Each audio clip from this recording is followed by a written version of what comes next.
Hi, everyone. Welcome to Progress in Action. I know it's been a while, but I've been waiting to get some really good people to come and talk to everyone and provide some really good content. I may be doing some different things in the future, but um, we'll see how that goes. And today I have with me a an amazing activist and candidate for Congress, Steve Hill, also known as Satan. Um, he is very, we could say controversial, right, Steve? Some have categorized it like that. Yeah. Yeah, Steve's a great guy. I've ridden with him to political events, and I consider Steve a very good friend of mine. So, how are you doing? Oh, I'm busy, man. I'm busy, but I gotta. I can't. Once you know, and once you've been inside the system, you can't stop fighting. Can't Yeah, stop that's fighting. right. I promised my wife I wouldn't do this again, but I just after January 6th, I was like, oh fuck no, I ain't sitting this one out. Yeah. Oh, I hope this ain't PG. Is this PG? No, it's good. Yeah, you can cuss. They're probably not gonna allow this at church on Sunday, but okay. I'm gonna curb my enthusiasm and my patriotism. So let me try to clean up my vocabulary. It's totally fine. I'm not worried about it. We'll just say that the whole world's fucked up. How about that? Well, that just might be the understatement of the evening. So, yeah, like I was talking to you before we started the live, this show's mostly about like activism and political involvement. And so I guess I'll start just with a general question. What is that? When I say that, what does that mean to you? Clarify the question. I don't want to be misconstrued. Repeat the question. As far as like, what does political activism mean to you? Oh, I think your internet's cutting out. I was stabbed in high school. My mother turned into an activist. She got really politically active and cared about who was in office, and coming from the South and wanting the right to vote and all of that. But after I saw her get active after my sister was stabbed at high school, it was something that I wanted to do. Yeah, absolutely. You cut out right at the beginning of that statement. So could you go over just the beginning of it again? Oh, just the beginning. I just view my activism as something that's pretty much been with me all my life. My sister was stabbed in high school in a fight at high school, and my mother immediately turned into an activist. Got concerned with what's going on in the schools, the administration. She got politically active and started supporting local candidates. So I saw that and I thought, wow, that's great, And I just knew at that point I had activism in me, and it's just probably coming from seeing so much unfairness that I just got to keep fighting, fighting for the people that don't have a voice. Absolutely, that's probably one of the most important things we could do with our lives. Essentially, just like you can build stuff for yourself and for your own family, but it's how you affect others that really leaves a lasting impact. I've noticed personally anyway. Yeah. So, there's a lot of different types of activism and ways to get involved. And you've done a lot. You've done a lot just in the few years I've known you. What do you think has had the most lasting impact that you've done? The most lasting impact? as far as from an activist perspective? Oh, wow. Well, I told a lot of jokes for the and did public speaking a little bit for the secular community. You know, people who are free thinkers, skeptics, humanists, atheists, agnostics. I would perform for their conferences and you know, put some levity into a really tense situation, because, you know, religion is one of the things that we're not supposed to talk about. We've been mentally conditioned not to speak about religion, but it controls so many people. And, you know, it's in the Antelope Valley where. Oh, you're cutting out again. Oh. What was that last part? Oh, I was talking about the the density of churches in Lancaster. Lancaster has more churches per capita than anywhere in the state of California. And, you know, it runs over into everyone's life. It runs over into politics. It runs over into law enforcement. You know, when some of these things should be separate. I kind of like the separation of church and state. I mean, our founding fathers were brilliant when, you know, that was put in the Constitution. We should all be, you know, free thinkers. I think Benjamin Franklin was a free thinker. We should all be free thinkers and have the ability to possess critical thinking skills and, you know, learn from our lived experiences and just respect one another. We don't have to treat each other badly just because of color of the skin or sexual orientation, or if you're an immigrant or you're homeless. We should all treat each other with a standard level of humane. You know, yeah. Everybody needs a place to sleep. Every human being should have food to eat. So, yeah. You know, some of this stuff isn't difficult. You know, that's why I'm for a UBI. Right. You know, take some of the stress off of the people, you know, and we'll probably have a better, kinder, nicer society. Yeah. So in the effort to have a better, kinder, and nicer society, what do you think are some of the most effective ways to achieve your goals or our goals? Unite the people. That's the thing. Nobody want to unite the people. We keep getting fed this line of bullshit by the media, where they go to the extremes and report on the extremes on the right and extremes on the left, when most of the people are in the middle and they just want some fucking common sense applied to our problems. These politicians always want to be the guardians of our future, but they can never handle matters right now. Like, fuck, we need you now. There are people that are homeless now. There are people with mental issues right now. Our next school shooting is just fucking waiting to happen because nobody can handle the problems we have right now. Right. Right. And so, okay, let's take that issue.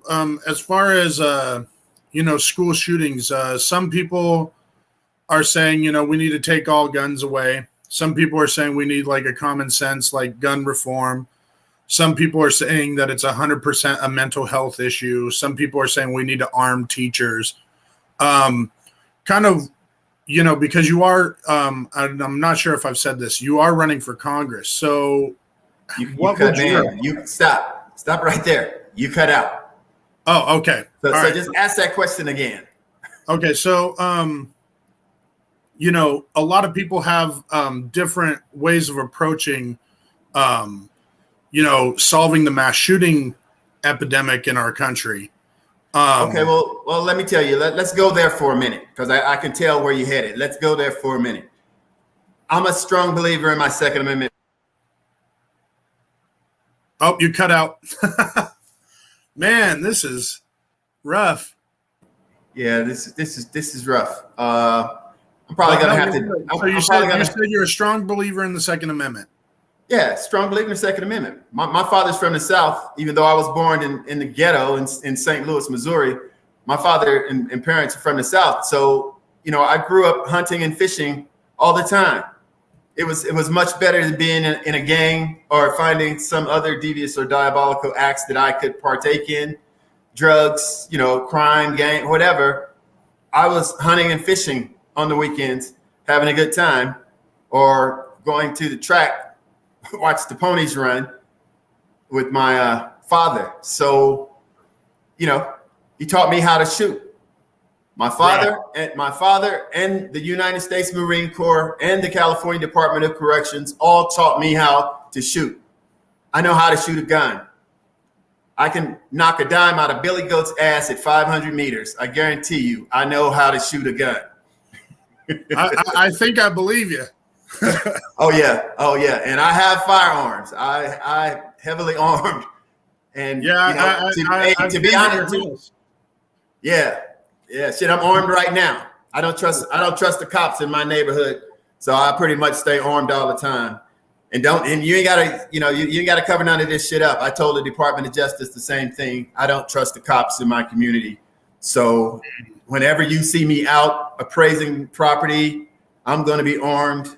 I'm going to East Lancaster where there's gang. There's always people, I'm looking for addresses on houses and people are flashing me gang signs. And, I get out to the store to get bottled water or something. I got gangs approaching me, asking me shit. And I'm like, and then I turn around and I got the cops. I can't trust the cops because they lie too damn much and there's no accountability. Right. So I basically got to carry a gun everywhere I go. It's really an uncomfortable feeling because it makes you not feel safe in your own community. We had a sheriff's department town hall meeting last night. And of course, I didn't get to speak somehow, lo and behold, but I did. Oh, you got out again. Captain Alex Villanueva and remind him with a photo that I supported him. And I'm going through shit with the sheriff's department that no one should have to go through, especially someone who was a damn candidate for state senate at the time. Yeah. No one should have to go through what I'm going through, especially a, Marine Corps veteran, retired peace officer, everything they want us to be, I'm him. But still, I got to deal with the fact that in my country in 2021, a cop will come to a black man's house and ask him, where were you and what were you doing there? That shit is absolutely amazing. It's amazing me right now because of the cognitive dissonance that one feels when everything has been taught, everything that to be true all of your life about your country, you find out is a bunch of bullshit, and that your country with 74 million people who voted for Donald Trump, your country is basically then at a low-grade civil war, and black people have been on the wrong side of this war since 1865. So, it's. Do you think that that's shifting? Do you think that black people and people who are on the, consider themselves allies to black folk, do you think that we're now getting to the point where we're on the winning side, or do you still think we gotta suppress this Confederate Army bullshit that's going on right now? We have to show the world who America is. That shit that you saw on January 6th is not us. It's not us. So we have to suppress those people. We have to become an irresistible force that cannot be stopped to let those people know that your Confederate flags will never, ever touch the inside of the people's house again, ever. Yeah. And fuck Mike Garcia, fuck him right now, and I'll tell you that. But I guarantee you, I get some of his voters will come to me because I'm going to unite the people. Yeah, I hear you. I hear you. So as far as uniting, we kind of touched on that a little bit, but what issues or what policies do you think are going to speak to uniting people? Because, you know, a lot of issues are used to drive further divides. You know, they'll talk about guns, they'll talk about, you know, abortion, they'll talk about, you know, religion is Christmas is under attack or whatever to cause us to fight. So what kind of things can you bring to the conversation that'll cause us to come together? Do you feel?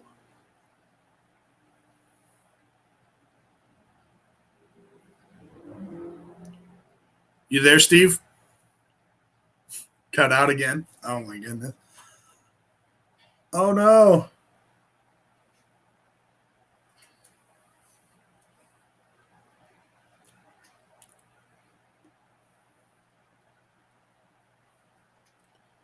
Yeah, sorry everybody. Steve's got a dodgy connection, so we're trying to make it work. Oh, here he comes, coming back. Hey, how's it going? Can you hear me? I'm gonna see if I can get better reception on my phone. Okay. But go ahead and keep talking. Mm-hmm. So essentially, don't forget that question. Okay. So essentially, I was asking, as far as unity, there's a lot of issues that people use to create wedges between people. You know, they'll bring up gun rights and say, oh, one side's taking your guns, one side wants your children to die. They'll bring up abortion. They'll bring up, you know, I mean, yeah, I know. We know what they do, and the media helps them do this. Right. All I can do is tell people the fucking truth. That's all I got. Right.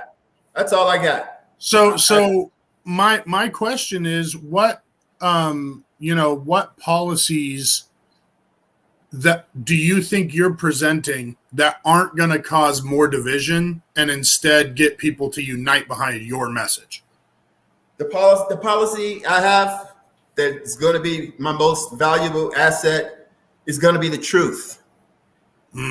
These motherfuckers don't tell people the truth. Nobody speaks the truth, and I'm going to demonstrate that for everyone. I've been, you know, up until I got in trouble, you know, because I started complaining about the police asking me, you know, why I'm in certain neighborhoods. I was friends with all of these politicians. I got all their phone numbers. I got all of their text messages. I've been begging them for help for, man, over a year now. And, you know, our politics and our law enforcement has become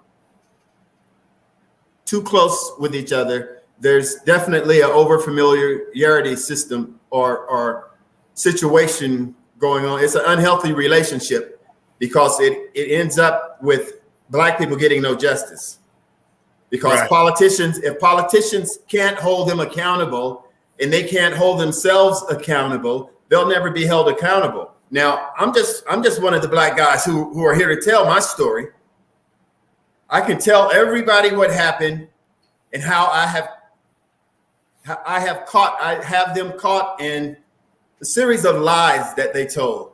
And I'm going to make it abundantly clear that this is what happens. And there was no accountability to it. And you know, about 10 years ago, they shot and killed my dog in my driveway also. I still really haven't recovered from that. To see a family pet shot dead in your driveway and he didn't bite anybody is absolutely something that you live with the rest of your life. So I pretty much have a life sentence.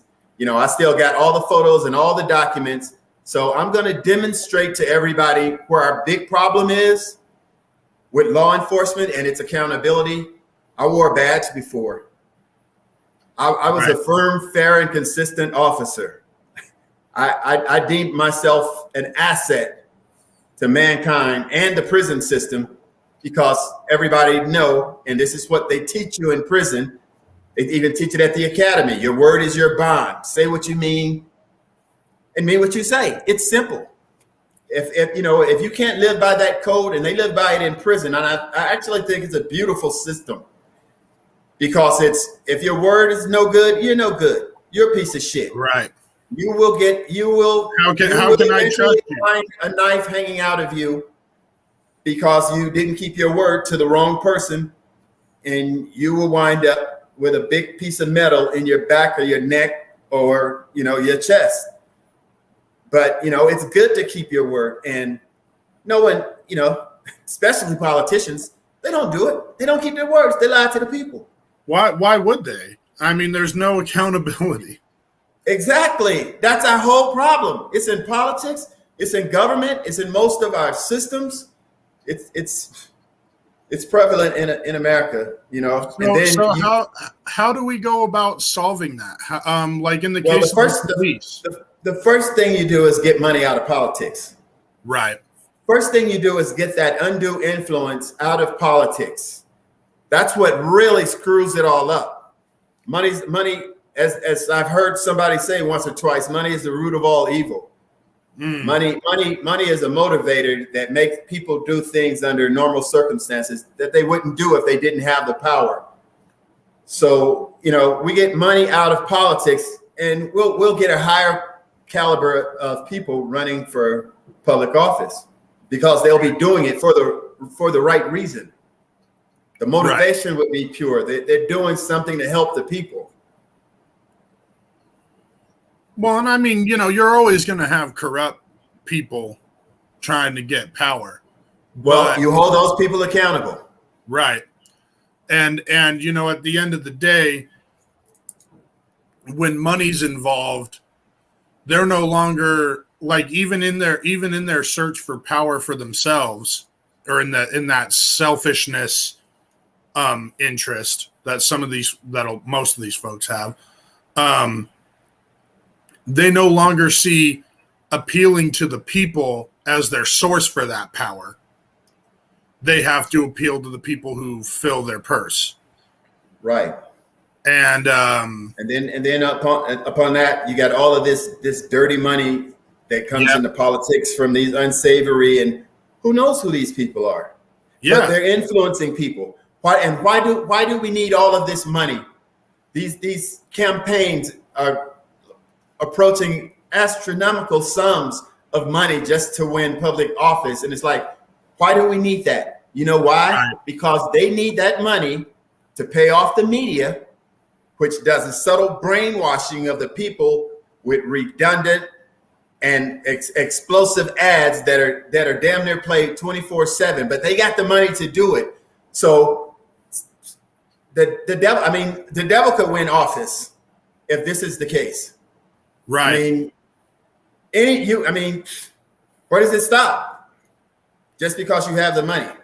Right. I mean, once you use that money to go to space or some dumb shit like that, not dumb, but you know what I mean. It's like, use your money for something else besides buying politicians and controlling all these people just for greed. Or you could end homelessness in your community. Right. You could do something so positive, something that will help mankind, something that will make us progress forward in the future. Meanwhile, you're wasting it on political ads in order for you to then get more money down the road. The media is becoming more powerful and more power because they're getting more money and more money, and it's all an evil system. Yeah, I agree. One of the things that I believe in, because you'll have a lot of people now on the right talking about wanting to break up these big social media giants and these big tech giants, like Google, Facebook, Twitter. They want to use like trust busting, which is normally like left-wing ideology, to break them up because they view those medias as corrupt. And are you familiar with that? It was a Truth in Broadcasting act. I forget the person that wrote it, but it's been around a long time. But it was killed.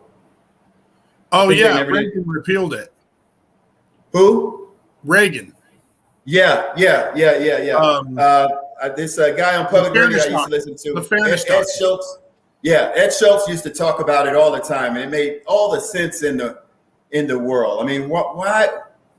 If someone is spewing pure propaganda to millions of people, and someone's not paying attention, and then this January 6th shit happens. Yeah. I mean, do you know what that says? All of this animosity between cops and police manifested itself. Look at the people that were there. I think 1 in 5 were military or law enforcement. I know they caught a couple of Marines up in there.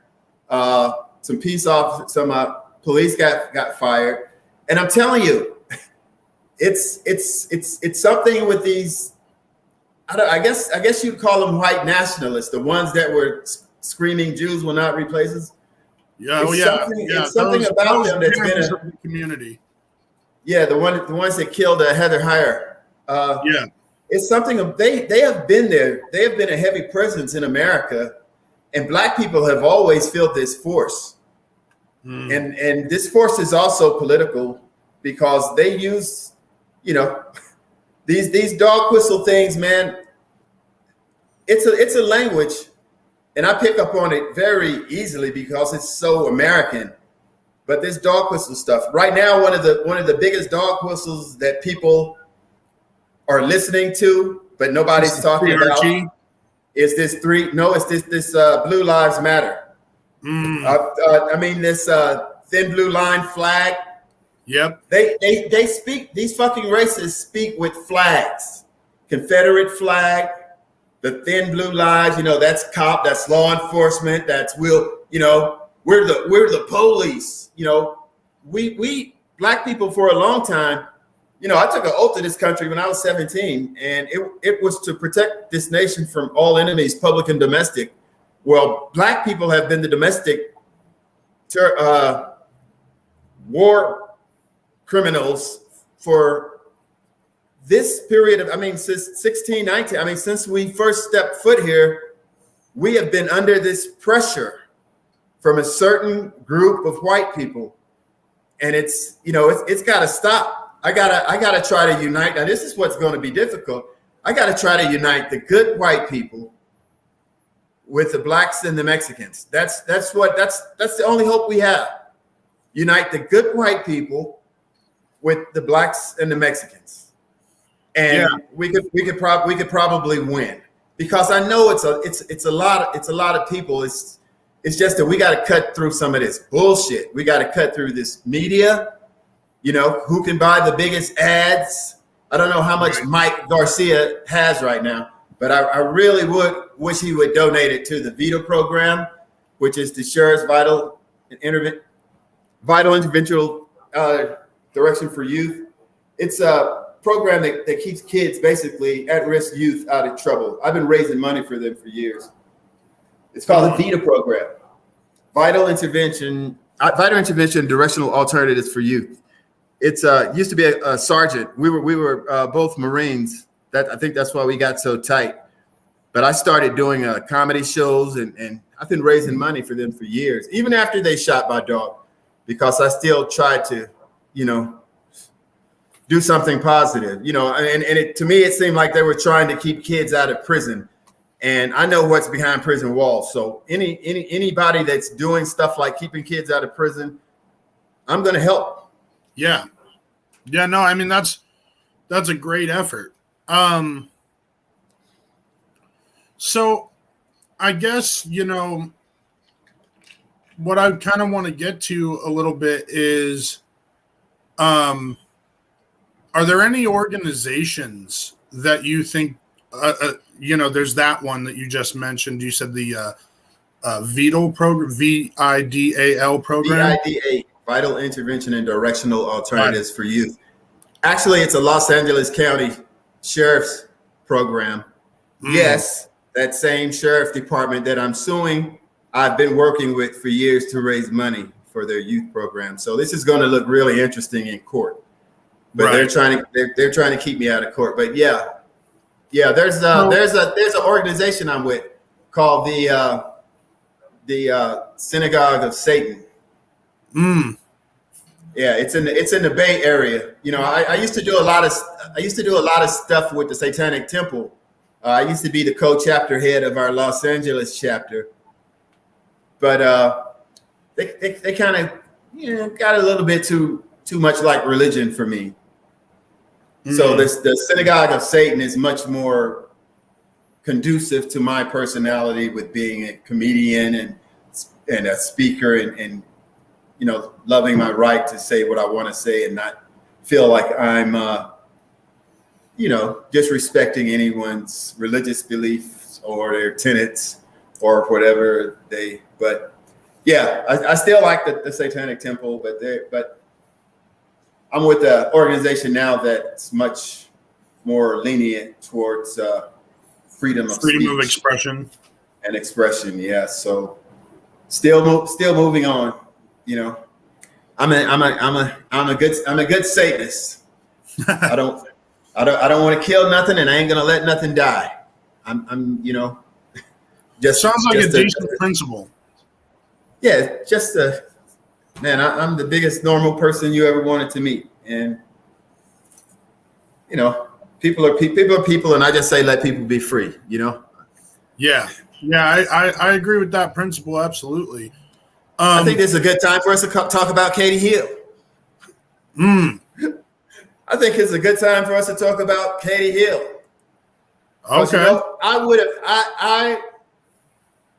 But for Katie bringing one of her aides up here to run against me for state senate, a carpetbagger, I would have been fighting so hard for Katie Hill because she's polyamorous or different sex partners or whatever. But the way I see it is, whatever you do with your own sexual experiences, that's your business.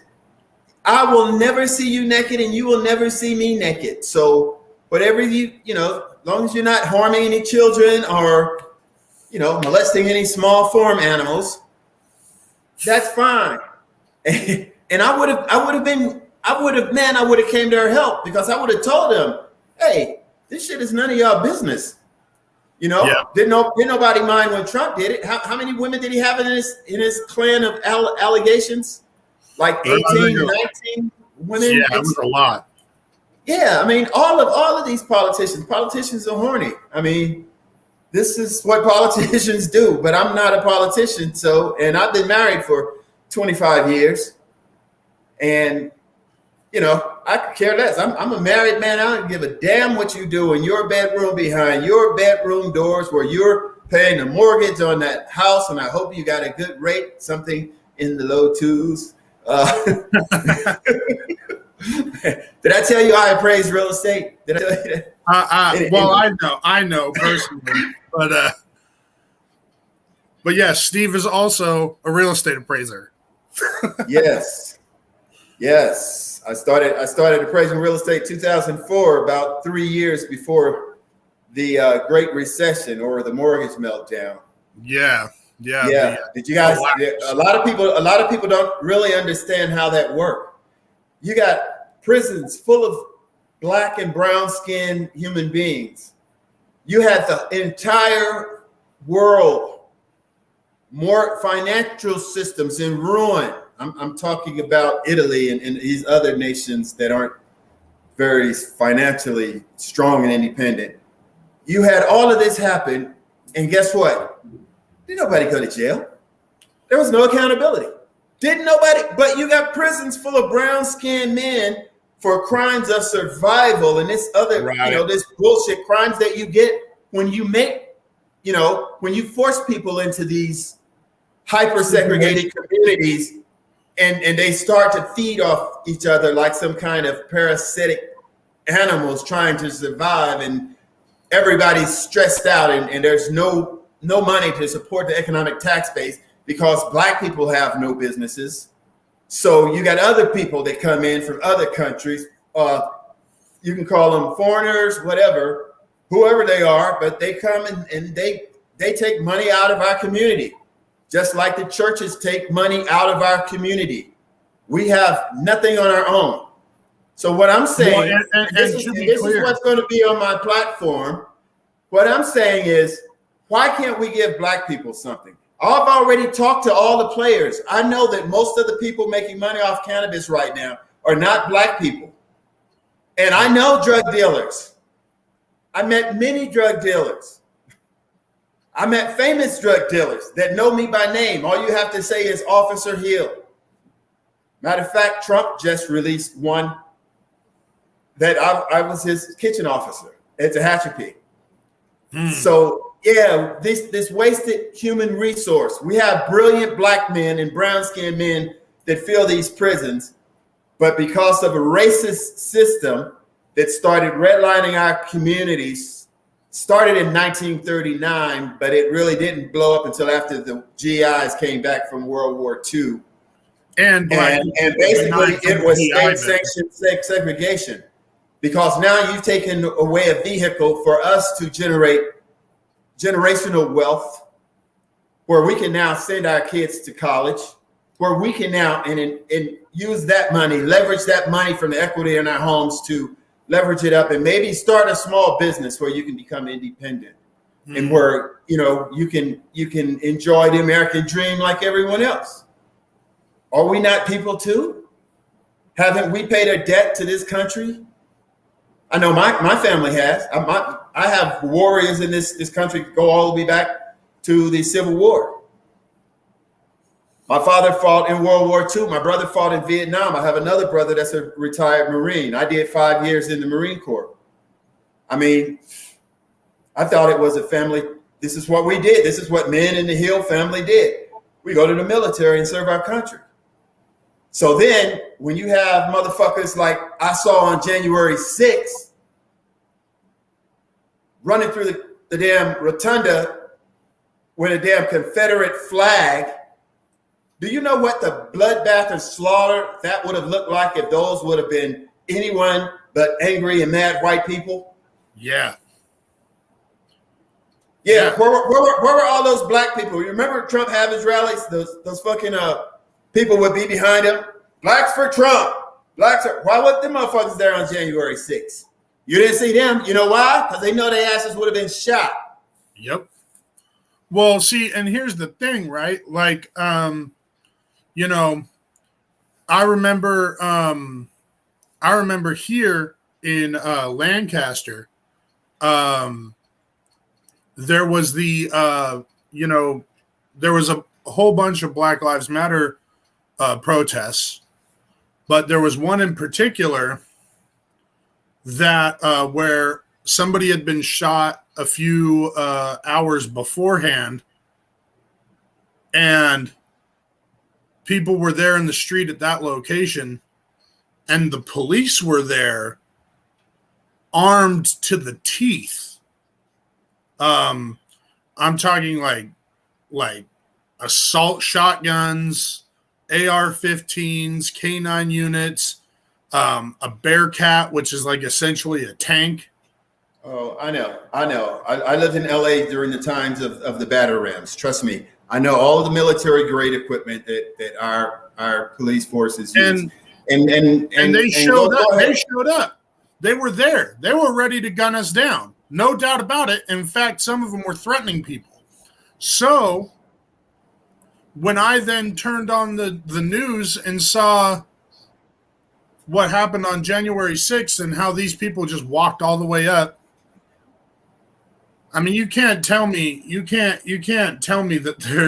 that white privilege doesn't exist, man. You can't. Well, you won't get no argument. You won't get no argument out of me on that one. Yeah. I mean, it's us trying to convince other white people that white privilege is not only exists, but it's prevalent in communities such as ours.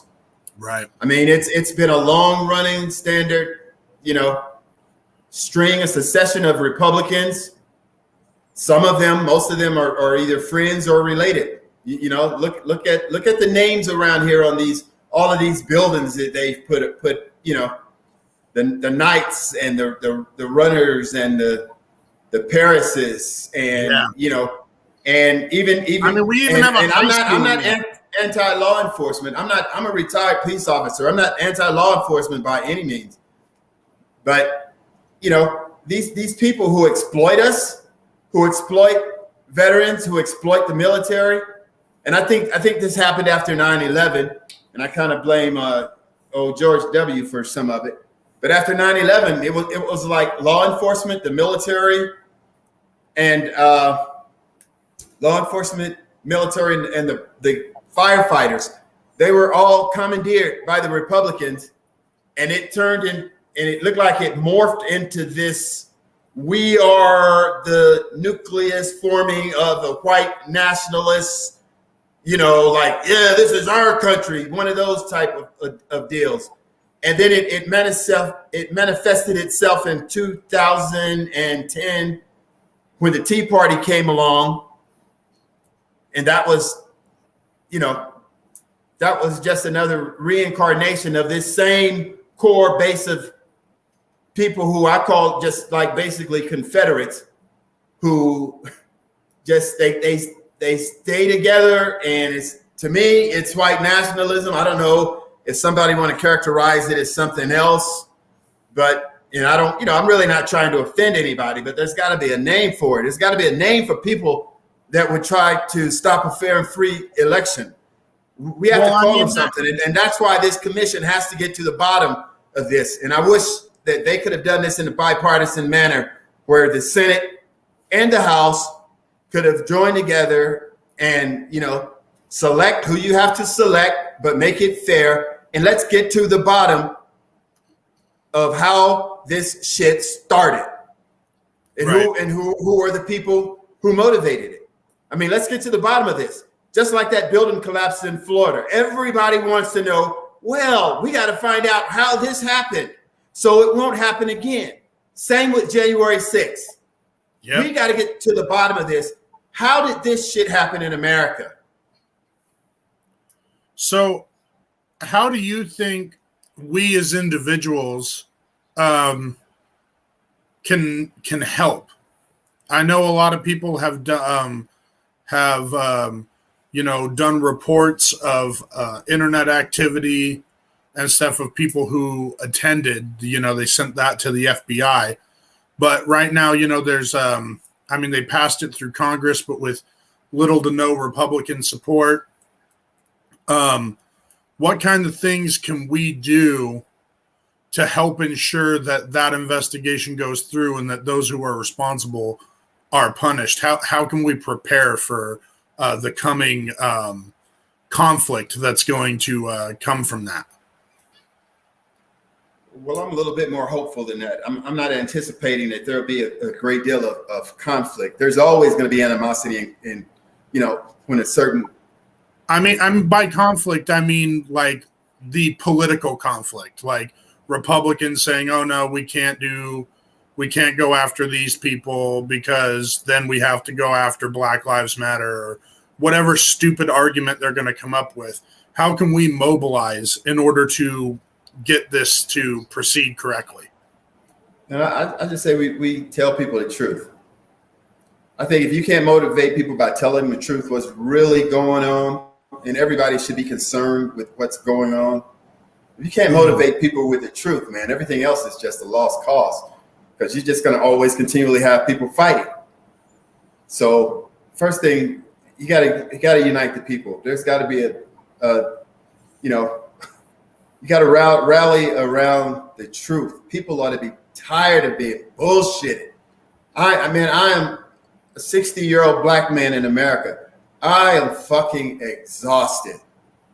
I'm exhausted trying to run my business, trying to, get through this pandemic, just everything. And then every time you leave the house, you can't hide the fact you're Black.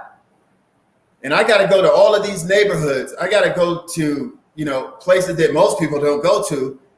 I go to those places way off of the 14 and Acton and Juniper Hills and Atlanto and, places between here and Cal City and Lake Los Angeles. All of these places out here, man, it's a lot of Trump supporters. And I'm looking for houses to take photos of comps. And, I've had the cops called on me before so many times. I've had the cops show up and not have the cops called on me. So it's just exhausting being Black. And then to see George Floyd basically murdered, public lynching, and then to see how we do the simplest protest where you're just taking a knee. You're not saying anything. You're not bothering anybody. You're just taking a knee. The simplest protest, and Trump turns it into this major thing. So what should he be saying about January 6th? If Kaepernick can't even just kneel and take a knee, what should people be screaming about January 6th? Well, obviously, the answer to that is throw a party.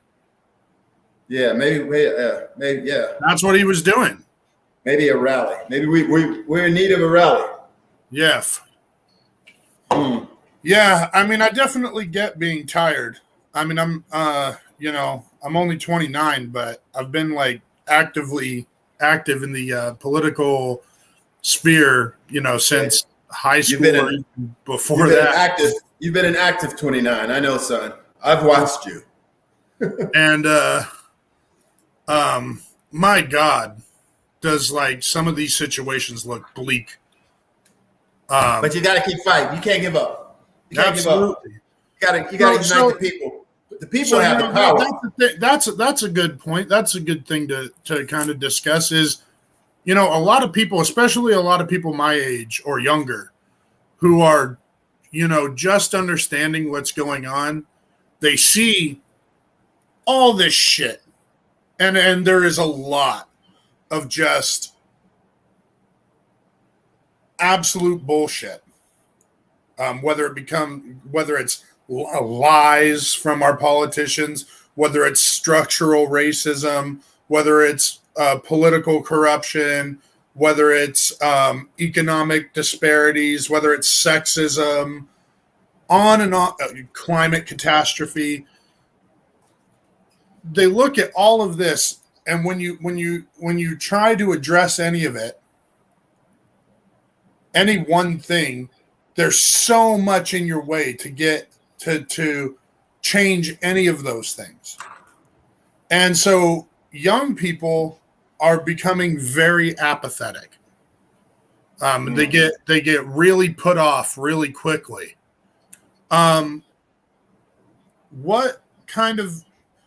What would you say to somebody who just looks at this and wants to throw up their hands, wants to say, fuck it, I'm just going to live and we're all going to die anyway? Yeah, I got to tell them that we can't afford to take any soldiers off the battlefield right now. Everybody's got to stay in the game and everybody's got to fight. Everybody's got to vote. The people have the power. It's that simple. The people have the power, and somebody's got to get the people's power back. Right now, there's too many other interests. There's forces. There's evil, man, in politics. We got to get the power back. Give it to the people. That way you can fight for the people, man. Nobody's being held accountable. Nobody's being held accountable for anything, and people have to suffer for that. Right. So, I mean, I guess I'll circle around a little bit.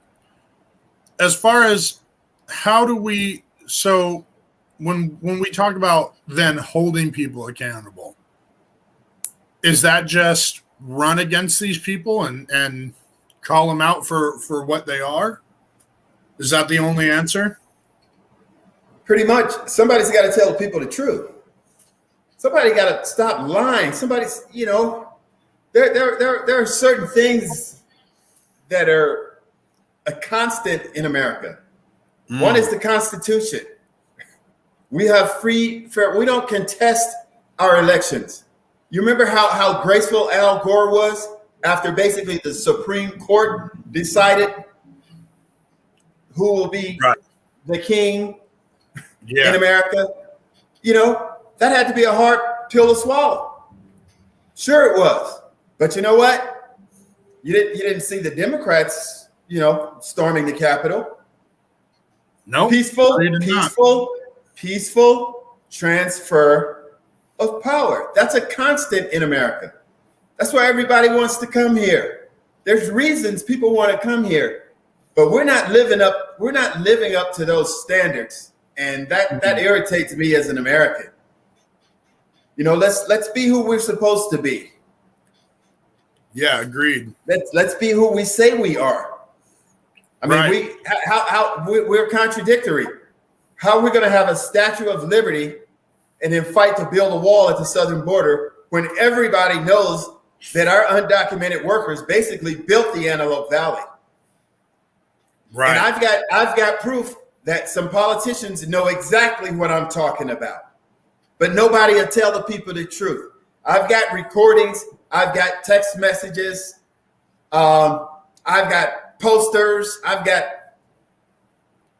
going to show everybody how the game is played in politics. How do you plan on going about showing people? You have the information. How are you going to maximize the amount of people who can see that information? Well, for one, I'm going to do a comedy special. I think that's going to be imperative that I use my comedy platform to try to unite the people. You know, try to give them some candy with their medicine. Try to make them laugh while I'm trying to inform them at the same time.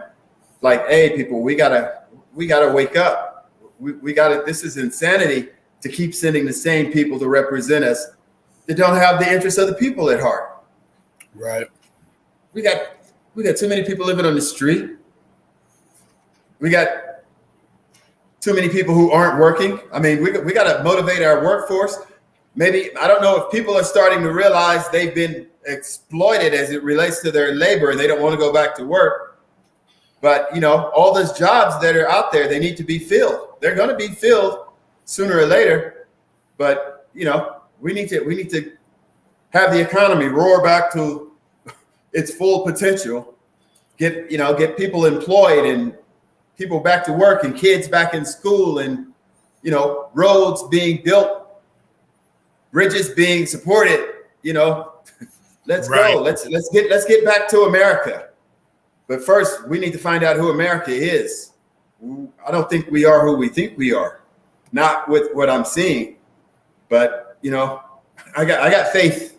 I have faith in people. So I'm going to see if I can get the power back. Who do you think America is? America is, you know, like they say, it's an experiment, this great experiment, democracy. You know, we kind of see who we are. We're racist, but I think to a point we're all racist. Matter of fact, I would like to take the word racism out of the equation because I think it offends too many white people. I would like to utilize the word tribalism. I would like to use tribalism. Honestly, Tribal. Yeah. I'm kind of tired of not offending white people. Yeah, I know. But that's why you can do it. You can do it with comedy, and they will laugh at you instead of call the police. You know. Right. Well, I mean, I'm just tired of having to couch reality for people because they're so they're just so wrapped up in, they're coddled by the system. The system makes them feel like, you know, their lives are the hardest. And they just have no concept of reality. And it's not necessarily any individual's fault, but people in America live within bubbles. We live in bubbles. You know, we feel comfortable within our bubble. When we leave the bubble and have to mix in and actually interact with those people, they refer to as the others, we may not have familiarity with them, and familiarity breeds comfort. So if you never see any Asians or Mexicans or Black, if you don't ever see the others, you're going to be uncomfortable when you leave out that bubble. Yeah. And I think that's what has brought about this Karen syndrome, where these people are like, woo, you know, like totally being triggered by small things. And it's like, yeah, no, that's not America. Yeah. It's not us. Well, and you know, you know, now understanding and like, I've talked, because white people talk to me because I look like them. I am white, you know, and they talk to me, and I've heard some shit that most people of color, you know, they know that you know, a lot of white people are actually racist behind closed doors, but they don't know the conversations. And I get access to that. And at the same time, like, you know, I'll try to explain things to them, and they just have like no conscience. And so I am so glad for, you know, I have a lot of family members that are mixed race. A aunt and uncle of mine are white and Black, and they got together. And so I grew up with cousins that were, you know, mixed, and then their cousins and that were Black, and like learned all of that. I was in two different bubbles, right? And I am so grateful for that, because a lot of the veil and the bullshit, you know, is just lifted from my eyes before I even, you know, could really talk or could really, you know, I knew Black people. So when people were like, oh, Black people are X, I'm like, no, you know, at 7 or 8. And that's an advantage that most people, Black, white, or anything, they don't have that connection to different groups of people. And, you know, so that's something that I've learned to value a whole hell of a lot. And I think that, you know, eventually that's the positive, that's the good thing of the whole melting pot concept. Right. And I think eventually we'll get there, but it's going to be centuries. It's going to be centuries before we get to a place. And, you know, I hate to say it, but to me, just my opinion, religion has a lot to do with that also. Because religion keeps us divided also. Even just the different denominations, you know, here in America, you know, I always thought to myself, even if we were all white or all Black, then we still have religion. So it's like, man, we might as well get along right now. Well, I mean, see, here's the thing, right? They're always going to find a group to otherize. People in power are always going to find a group to otherize so that they can remain in power, so that those under them don't look at them, they look at the others. And what they did, like, you know, in the creation, because white as a concept did not exist before America. Like, it was created after America. And it was created initially because there were groups of, you know, white indentured servants and low-wage workers and former slaves that were uniting, or freed slaves that were uniting and starting to unionize, starting to take action against those with power. So they created the concept of white. And originally, the concept of white was essentially WASPs. Right? White Anglo-Saxon Protestants. That was white. Right. I can remember when the Catholics were ridiculed. Right. As if, Catholics, you know, as if to me there's something different. Right. It's like, man, come on. And Irish weren't considered white. Right. You know, there was all sorts of like articles about how Irish are also monkeys and yeah, like, I know. I lived it. You know, I lived Right. it. In St. Louis, one of my teachers was Irish, and he told me about the things that happened in the 50s and 40s.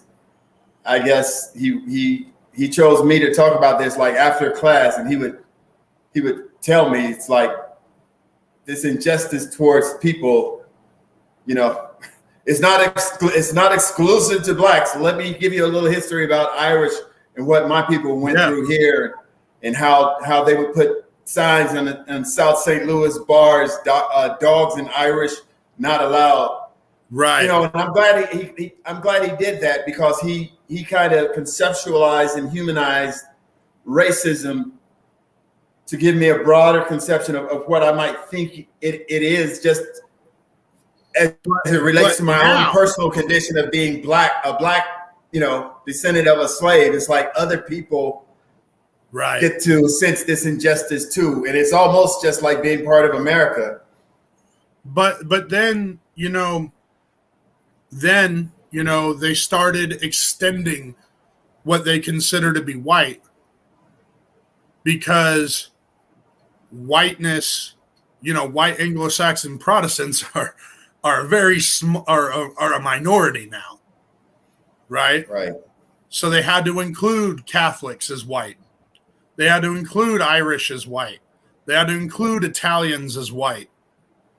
You know, and this happened in the 70s and in the 80s. Right. They started changing that definition, and now these groups are white. And, you know, there's you know, and I don't think this is ever going to happen, because there's a very strong anti this group. But there's some people who are trying to make Jews white in order to further expand the definition of whiteness, so that they always can create this conflict, and they never want to be overwhelmed by the others. So they're just going to change the definition of who's white and who the others are. And, you know, once you realize that the concept of whiteness moves and shifts and has no real definition, then you start to realize it's the same thing with the concept of blackness. And once you realize that these things aren't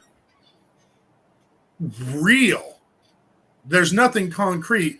I mean, a table is a table is a table. But black and white are arbitrary. They're you know, I mean, how tan do I have to go to become black? You know what I mean? Like, are you saying these are non-tangibles? Yeah, I would go there. I would say that they're as we say, bullshit. Can't really put your finger on it. Yeah. I understand. And you know, so once you realize that, then it goes. Then the question forms, at least in my mind. Well, why even fucking have the definition in the first place? I mean, if it's just going to change between decade to decade, why even fuck? Yeah, I think there's an element that always needs to be represented to be on top. Right. On top. I think there's a power structure in America that out of necessity, the white man feels that he has to maintain a position of superiority.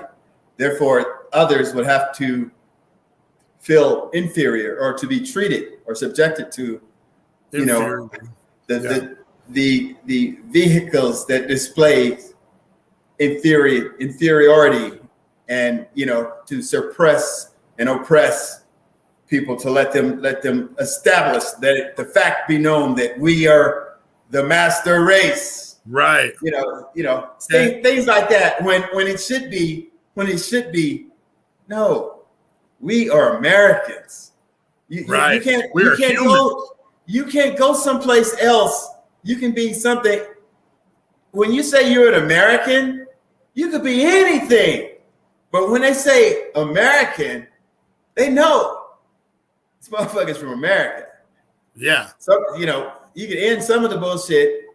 Because when I went to the UK, because I've been a few times, people would be like, "Oh, you're American," and I would have to clarify, I'm Californian. Yeah, right. You know? Yeah, I'm from far east of the Southern Mason-Dixie line. Yeah. Yeah, I am not. I'm from New England. American. I'm from New England. Yeah. No. I don't want to disparage our brothers and sisters in the South, because but for Atlanta, we could have a different makeup in Congress right now. Oh yeah, no, and well, so, I mean, I want to give props to Atlanta. Yeah, oh yeah, Georgia. Whew. Yeah. That was too close for comfort right there. Yeah, oh yeah. So we got to start changing hearts and minds. I don't think we've been this close to fascism. Yeah, that's cut it too quick for me. So now you see why I feel like I have to run for office. I agree. Out of necessity. We cannot afford not to have everybody in the fight. And, so how did so you say run for office. So what inspired you to run for Congress specifically? Like why Congress and not the state Senate again?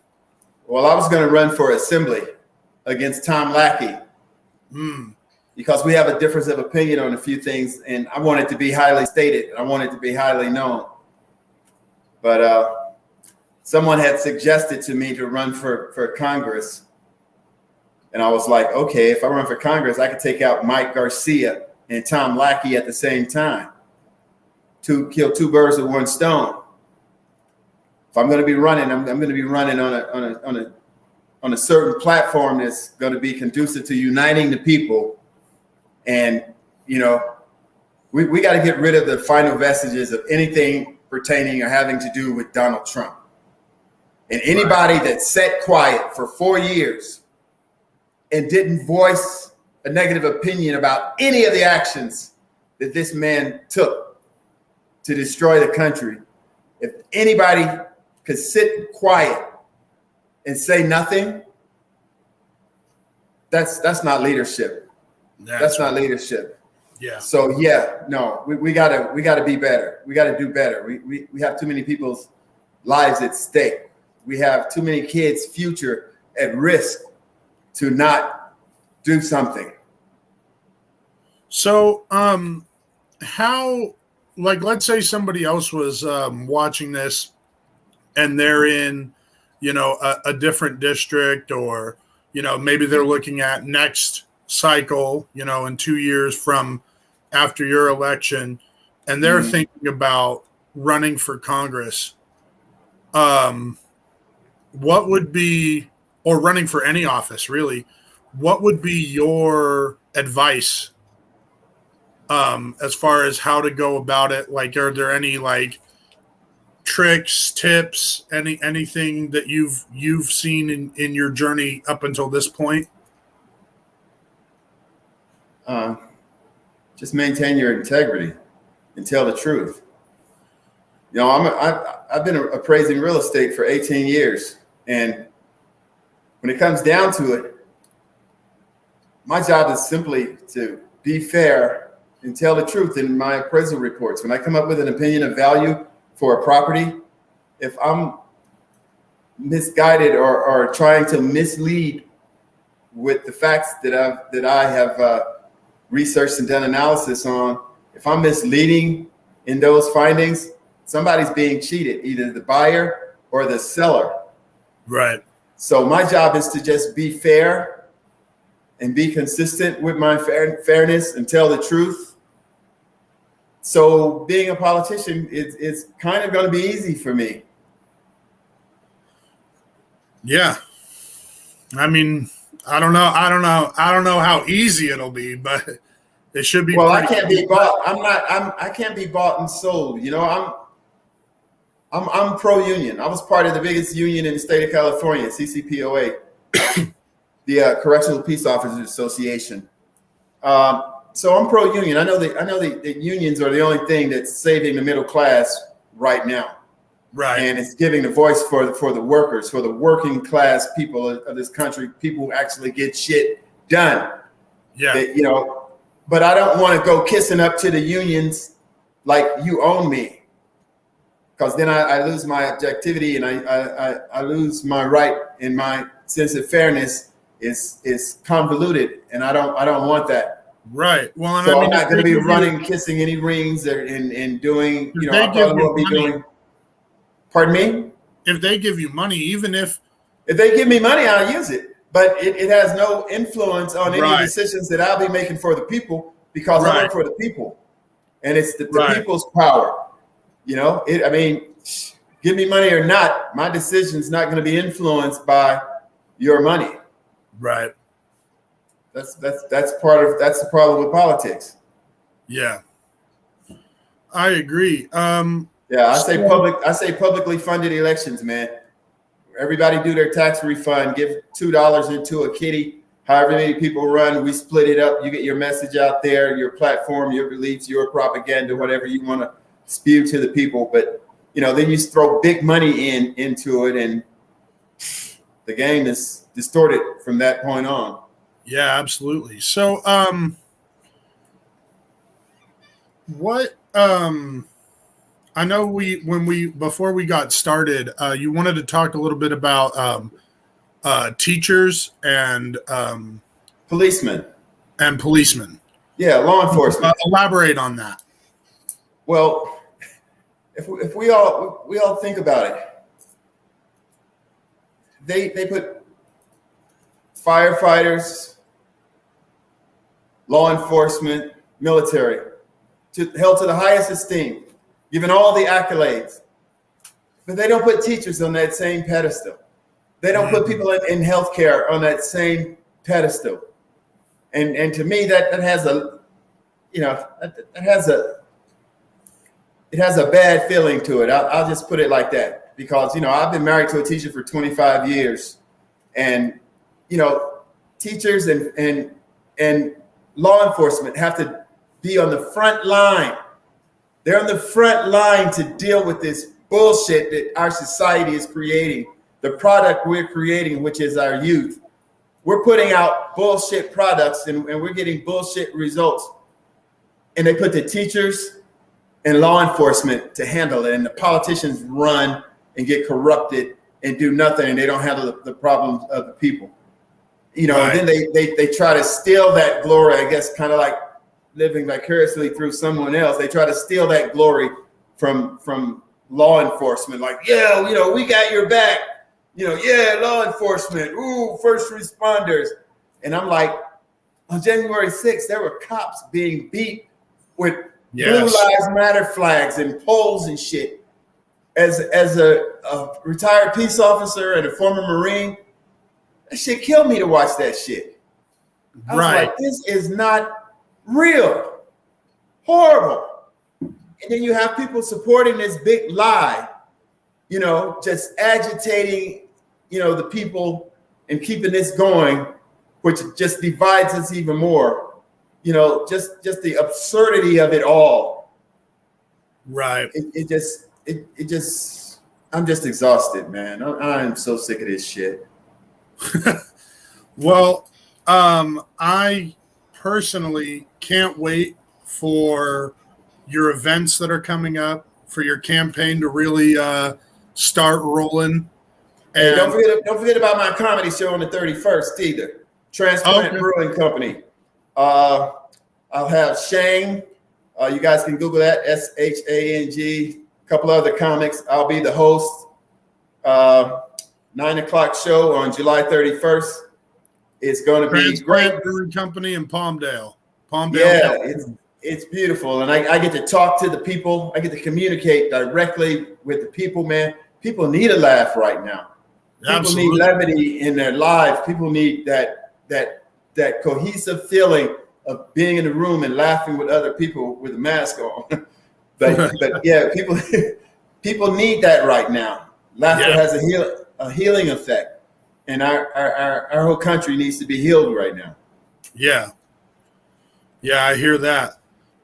So before we go, is there any final thoughts, anything that you wanted to make sure that you spoke on that we didn't get to? Yeah, I hear there's another carpetbagger in our race. And that irritates me, because there's outside forces that think that someone from the outside of our district, which has very special needs, could best represent than someone who's lived there for all their life, or even like me for 30 years in Palmdale in the AV. It's like, who are these people who think they can, represent the people better than someone who's lived here and has seen the trials and tribulations of this community? I mean, how many of these people know about Sun Village? Right. How many people know the history and the injustice that's been perpetrated upon all peoples? The exploitation of undocumented workers, all people, all working people, good people. Yeah. So it's time for the truth to be told. And I'm just going to try to unite the people and take the power back.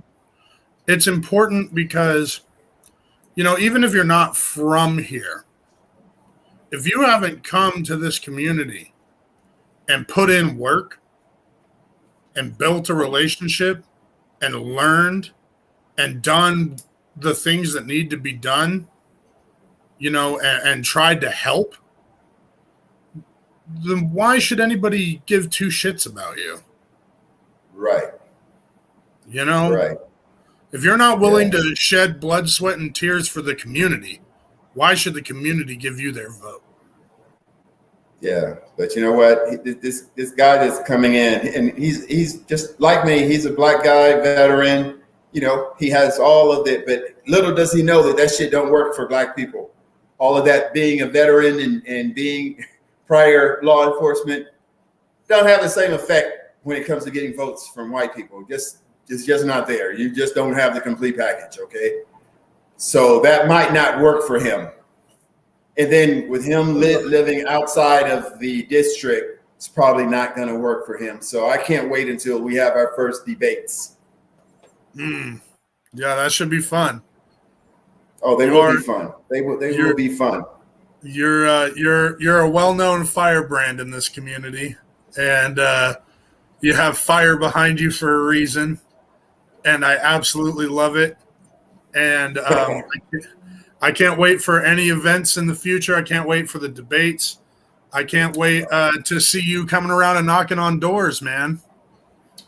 Yeah, I don't know if I'm gonna do that. I think I'm gonna hold community town hall meetings instead of going door to door, because actually going door to door, to me, it's kind of like a violation of people's privacy, and I'm not into that. I'd rather let them be peacefully at home instead of shocking them on a Saturday morning with my, what I want to do for them.